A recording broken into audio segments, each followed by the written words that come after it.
Alright guys, what's going on? So I thought I'd try to get you guys some ideas out about the Thunderfire cannon and kind of some ideas about how I use them.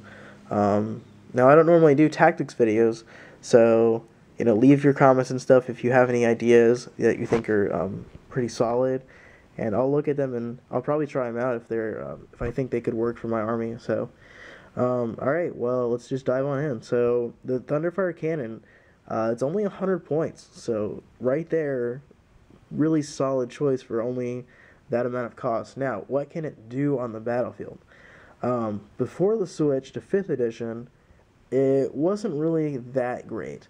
There was some things that, sorry, did I say 5th or 6th? It doesn't matter. In 5th edition, it was kind of just there. No one really used it because tanks were kind of king, and you had everyone else running vehicles and stuff, and it was a much stronger idea to take, more Razorbacks or something than this guy. But with the switch to 6th edition and the meta switching to kind of more infantry base, there's always going to be those tanks and stuff out there that people have to deal with.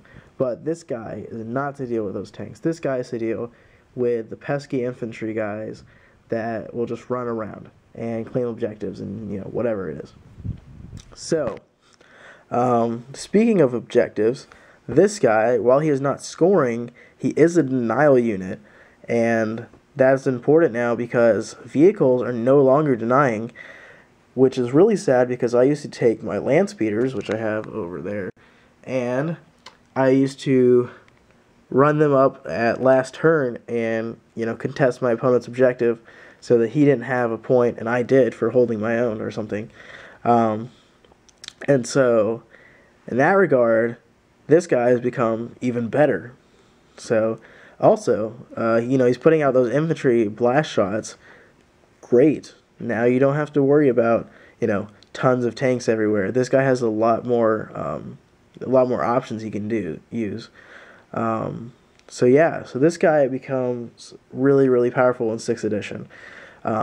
He also has a 2-up save, so that's a huge deal in 6th edition. Power weapons aren't going to hurt this guy in close combat unless they're like power axes or something else like that.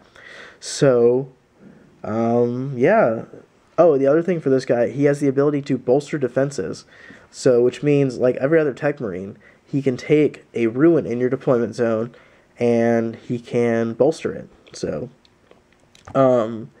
that in combination with like sniper scouts with either camo cloaks or Talion is super effective because now they have a 2-up cover save, and that's pretty awesome. So, but that's another video. So how do I use this guy? Basically, I'm going to sit him in the back, I want him to have a clear line of fire to pretty much the whole table. His gun, I believe, has like a 60-inch range.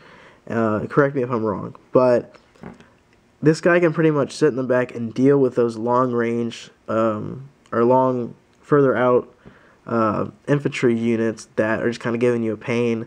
They can shoot from a long ways away, like Devastators or Long Fangs, for example. Or any kind of sit back and shoot kind of style infantry models. So that's what his job is. He's also great at taking out orcs and slowing them down. One of his blasts and his rounds that he can use, it makes the enemy that you hit move through difficult terrain, or maybe it's dangerous. I think it's dangerous. But if you need to slow down a unit, that is a great option to use. Don't underestimate the things you can do with this guy. And I think it is dangerous because maybe it is difficult. I don't know. I'm looking it up right now, guys. Hold on. There we go. Okay. Trimmer.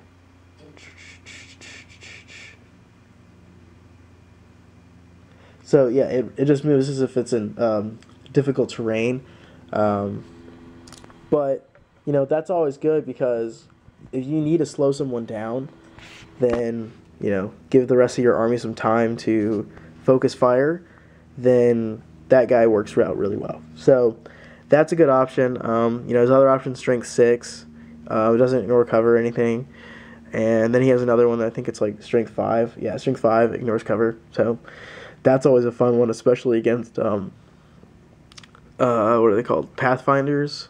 Because that will just kind of destroy them, and they won't ever see it coming. Because once you take away Pathfinder cover, they're just regular Eldar with crappy saves anyways.